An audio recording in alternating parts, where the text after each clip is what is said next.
All right, and welcome back to the GSMC Wrestling Laureate podcast brought to you by the GSMC Sports Network. I'm your host, Eric Rodriguez, here every Monday through Friday, 8 p.m. Pacific Time, 11 p.m. Eastern Time, here to talk about the greatest thing in the world, professional wrestling. Um, we talk about all the action inside and outside the ring, superstar news updates and active statuses and injury updates. We talk about contract negotiations. We talk about new signings. We talk about, them going back and forth, trying to agree on a contract. I can't negotiations. Damn it! I was gonna say that. We talk about promotions from WWE to AEW. Basically, if it makes major news in the world of professional wrestling, we talk about it here on this show Monday through Friday. So make sure you guys, tune into that. All right, so can I reflect on what we talked about real quick? We had our, WWE SmackDown preview, and then we talked about TNA Ring of Honor. We recently, we touched on it, sorry, excuse me, a little bit, but overall we were just, talking to my man Anthony Mazzano there, talking some good old fashioned some wrestling, which was pretty great. I loved it. It's pretty cool. All right, so now we're gonna talk about some AEW Dynamite. Obviously, are on the road to AEW Full Gear happening November 23rd. Um, I think they were live in Cleveland. They were live in Cleveland, and yeah, it was pretty good all in all. I got to be honest, I thought it was great. You saw the Orange Cassidy promo. When he came out at first, I got to be honest, he was like, basically like, "Hey, stop it, don't cheer for me," kind of thing. But then he kind of opened up a little bit, and he was like, "You know what? Like, I ultimately thought he was going to kind of turn bad, and I don't know. I could be tripping. I could be tripping. I don't want to see freshly squeezed, join Jon Moxley and his band of cretins. I'm just kidding, no. But I he's been the best of the best that AEW has to offer ever since AEW started airing. So, Orange Cassidy, although I do not think he has a snowball's chance to win the AEW World Heavyweight Championship, it's going to make for a pretty interesting, come up, because then you're gonna have, Orange Cassidy, the conglomeration. You're gonna have, Mark Briscoe inside it. You're gonna have Kyle O'Reilly, Tomohiro Ishii. Maybe the ties with Kyle O'Reilly. Maybe you might have the Undisputed Kingdom, watching his back, and it seems like this, Jon Moxley foreign faction, it's them taking over AEW. They are the new AEW, kind of like where you saw, with WCW with the NWO. They had to start, um, having people taking on the NWO. How it was, WCW against the NWO. So now you're gonna have All Elite Wrestling going up against this, this faction that Jon Moxley, which totally overshadowed this whole Elite EVP kind of thing. So, kind of crazy, but I think it's, could be pretty cool. Got a chat from my man Logan James. Hope you had a great Halloween week, my man. Hope you have a great weekend. Hot take: Tiffany Stratton cashes in on Liv Morgan because Rhea Ripley's injury changes all the storylines. That's that's true. I feel like that that could be true. I feel like the power, and I feel like the reason why Liv Morgan is being the face of the women's division on Monday Night Raw is because, she has the title. She's being portrayed as this heel where she's, dangling it over the rest of the locker room, be like, "Come at me, bro. Come try to fight me." And then, you have Dirty Dom, and of course, you have the whole Judgment Day and Raquel Rodriguez watching her back. I ultimately feel like Tiffany Stratton will cash in on Nia Jax. It just makes sense. It just seems like she's going to stay on SmackDown. And then on Raw, I do feel like it is, like you said, going to change, a lot of storylines. It's going to open things up for a lot of, women main eventers on Monday Night Raw. Asuka is set to come back. She's medically cleared. Also, Alexa Bliss is, trying to make her way inside the ring. Her and Liv Morgan, kind of the same size, would have a pretty badass, have a pretty badass feud. I feel like that'd be, pretty cool, pretty cool. It just, it definitely opens up Monday Night Raw to like bigger and better storylines. I didn't really Rhea Ripley, she lost a couple of times. She lost her shots at the title, which would mean like, now she has to work her way all the way up to the bottom. But being brutally honest, who could really step over the Eradicator? Rhea Ripley's so dominant. She's so, her presence inside the ring is uncanny. She's the best of the best, and she's the future of WWE. So her getting injured, kind of taking this hiatus, it's skeptical, and a lot of people are kind of conspiracy theorizing that she re-injured her elbow once again. So then now they're kind of, instead of her coming out and be like, I'm going to be gone for like, because that would totally like diminish her character. But for her getting jumped in the back of on NXT Halloween Havoc, or and it just makes sense, and it seems like it's no, not what, it wasn't Halloween Havoc, it was the episode after, but it just it makes sense. Io Sky and Kyrie saying in the to the world, to the picture of the world heavyweight women's championship. I agree with that. I would like to see Io Sky contend, and then maybe somewhere down the line, you see a match between her and Asuka would be pretty badass. I would love to see that.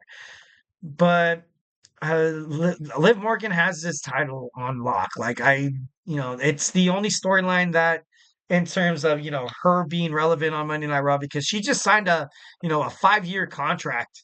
I don't know if the teeth of the meat of the meeting there was like, what, we're gonna sign you for 5 years, and then we're gonna have you drop the title to Tiffany Stratton.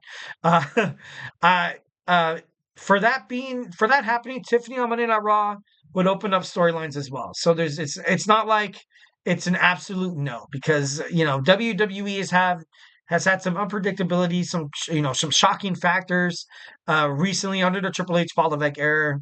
And in the women's division, I feel like kind of is like there's a lack thereof of shock, because I feel like you have the storyline on SmackDown with Nia Jax, Tiffany Stratton, and then Bayley and Nia and Naomi are the good guys. And on Raw, Liv Morgan's just running rampant, with Dirty Dom and Raquel Rodriguez, and the Judgment Day. Maybe you could possibly see the demise of the Judgment Day. Maybe this is exactly what WWE Raw needs to happen, because the storyline with the Judgment Day has been, with lack of a better word, it's dying. It doesn't make any sense anymore. What's Carlito gonna do? JD McDonough. The only star out of that is Finn Balor. So something, I don't know what's gonna happen, but Raquel Rodriguez just recently made her debut, or made her return in WWE. So maybe that's the reason why I'm kind of like, maybe they might not take the championship off of Liv, because in reality, then it's going to be linked to Raquel Rodriguez. Because if she loses it, then Liv challenges Tiffany in her rematch clause, and then you'd have Raquel help her win the title back. It's like, okay, so like the men's WWE, like the men's briefcase and Money in the Bank, it was it was wasted, like Drew McIntyre and CM Punk. So I feel like this Tiffany Stratton winning the Money in the Bank, I feel like this is ultimately gonna take her to the top in terms of her career. And I might be too much of on a Tiffany Stratton high here, but I definitely see her being the champion coming, come WrestleMania 41. They have plans.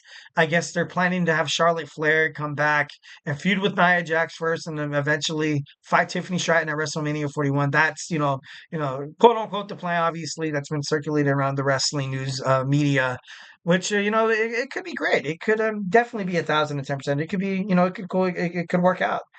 So, I don't know. Back to AEW, we had Adam Cole taking on Buddy Mathews. I loved this match. I thought it was great. Overall, this show, was pretty badass. I thought it was great. AEW getting back on the map of having an amazing Dynamite. Fright Night was pretty cool. I love that Adam Cole, had that. He was able to ultimately defeat Buddy Mathews, of House of Black. And then at the end, then you saw the screen turn pitch black, and then you saw Malachi, the leader of the faction, come out, and shaking the hands of Adam Cole. And then you kind of have him with the promo with the Undisputed Kingdom. So now they are back together as well. I know it's just overall, I thought it was a great episode. That's really all I can really say. There was a lot of top moments, though. You saw, Kyle Fletcher that tried calling out Will Ospreay. Will Ospreay didn't show up. You saw Jon Moxley try to attack Orange Cassidy once again, and then the main event. Well, that should have made basically be, been the main event. Well, we'll get into that a little later. We had Chris Jericho obviously talking in terms of the learning tree, becoming the new champion. Say he's going to take Ring of Honor to the next level. We saw Kris Statlander picking up a huge victory against Kamille, obviously attacked by the TBS champion and also the New Japan Professional Wrestling Strong Women's Champion Mercedes Monet. And I thought it was good. They wanted Kris Statlander to come back into this babyface, presence, and she did, and it was pretty badass. And you saw Swerve Strickland defeat Shelton Benjamin of the Hurt Syndicate. But then, of course, you saw the ultimate anticipation. You saw Bobby Lashley make his debut inside AEW, and it was stellar. It was, ultimately it was the best way to kind of have this, happen. You know, I personally thought it would have been great for Swerve Strickland to become like a little bit, with the Hurt Syndicate. I thought that would be pretty badass because it seems like Swerve Strickland continues to lose on AEW because he doesn't have a faction. So I was like, all right, this would be a nice way for him to team up with some amazing dudes. That is MVP, that is Bobby Lashley, it is Shelton Benjamin. Just Lashley, Benjamin, and Swerve Strickland. Three guys that I love. I love those guys in terms of wrestling. That's totally badass. And lastly, we're going to talk about is the AEW World Tag Team Championships were won by Private Party. We're able to pick up the victory. Finally, at the end of the match, you saw an uncharacteristic congratulations by the Young Bucks, leaving just a lot of wrestling fans a little confused. You have Kenny Omega coming back and this whole elite thing. Then you had Jack Perry being confronted by Daniel Garcia, where Daniel Garcia was like manhandling. I got to be honest, I thought that was pretty dope. And then you saw Okada there as well, and they were shredding documents. And I don't know exactly what they're doing. I don't know this whole angle, but ultimately the Young Bucks, they need a reboot. They need to reboot this storyline, in my opinion, of course. Without Kenny Omega there, he got injured. Didn't really make sense. And maybe that's something that they didn't really take in consideration on that plate. They were kind of like, okay, now we just kind of have to wing it. Because with Kenny Omega out, he was probably going to be a main piece in the Young Bucks and Jack Perry and Okada in New Japan Professional Wrestling because, Okada and Omega are, they were rivalries. They have a bunch of amazing matches rated like over 5 stars by Dave Meltzer. And then you have the Young Bucks, the EVPs of All Elite Wrestling going at it, the Civil War kind of thing. And it just at this moment now, it just seems like, I feel like they're just gonna paint it dead. They're gonna paint it dead. They're gonna be like, all right, let's just hit this reboot button and hope that fans don't really take too much consideration inside basically all the storyline that they tried building up, which was terrible. I thought it was for me. I didn't like it. I did not like the storyline because you made the EVPs look so strong from the beginning. Okada winning the Continental Championship, Jack Perry winning, and then then you had them lose key. They did win. I think it was in Las Vegas when they're in Anarchy in the arena, and then you had them lose again. In the Blood and Guts match, and then it just I don't know. It just didn't necessarily seem like they were. I don't know. It didn't seem like this storyline was kind of going strong. It felt like, there was like lose, lose, lose. The only way we can win is if we come together and just like, cause demolition all over Dynamite, or attack, Tony Khan and have him wear a neck brace or like, you know what I mean? Like, or disrespect Christopher Daniels. And it was like, and now you have everything happening with this Jon Moxley faction where people are looking at the EVPs as like these they were total bad guys. They were total heels. They're like people every single time you tune into AEW Dynamite, you're like, oh, these corporate jerks, of course, sticking it to the little guy, because they have this, they have this privilege and stuff like that. And now with Jon Moxley kind of doing his thing, you kind of look at these guys, you're like, dude, honestly, these guys are like little kids at a schoolyard. You know what I mean? They don't really like like if it's a pickup game of basketball, they come up and like, yeah, we challenge you, and you're like, dude, like those are come all the badass guys over there. Like, I'm just kidding. No, but like, I don't know. I just, right now it just seemed like it doesn't really work. I got to be honest, I loved how they congratulated, Private Party after the match. I loved it. I thought it was great. Great show of sportsmanship. A great show of, kind of taking it outside of kayfabe a little bit and being like, you know what? Because the Private Party has been around AEW for so damn long. So damn long. They should have had a tag team title run freaking years ago. And now they finally get it. And I feel like the Young Bucks are kind of like, they kind of patted them on the back there. They're like, all right, now let's I feel like they ultimately want to make things right because it was, there was an article that I read, and it was reported that the Young Bucks didn't necessarily like this storyline of them teaming up with Jack Perry and Okada and becoming these total jerks and stuff like that, these sort of arsons and stuff like that. And they didn't like it. So once when you're kind of stuck in this storyline that you don't like, you're not really gonna be excited. In terms of the promos and stuff like that, you're gonna kind of show your hands there. Like what I mean. Sometimes you can literally see behind someone's facade. You can see behind someone's face, and although they might be like acting or faking it, that's what ultimately makes wrestling awesome.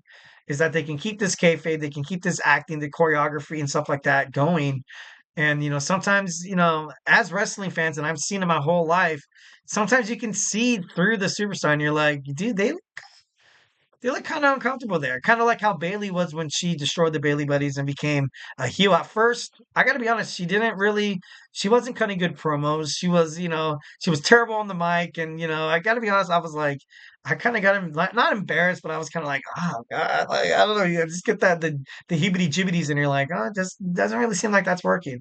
But eventually it did work out once when she created damage control. And maybe that's what it took. But obviously, right now, if you're the Young Bucks, hitting the restart button might be the best way to go about it. Taking a hiatus, and then you're going to have Kenny Omega, return, maybe, be a little successful on AEW Dynamite.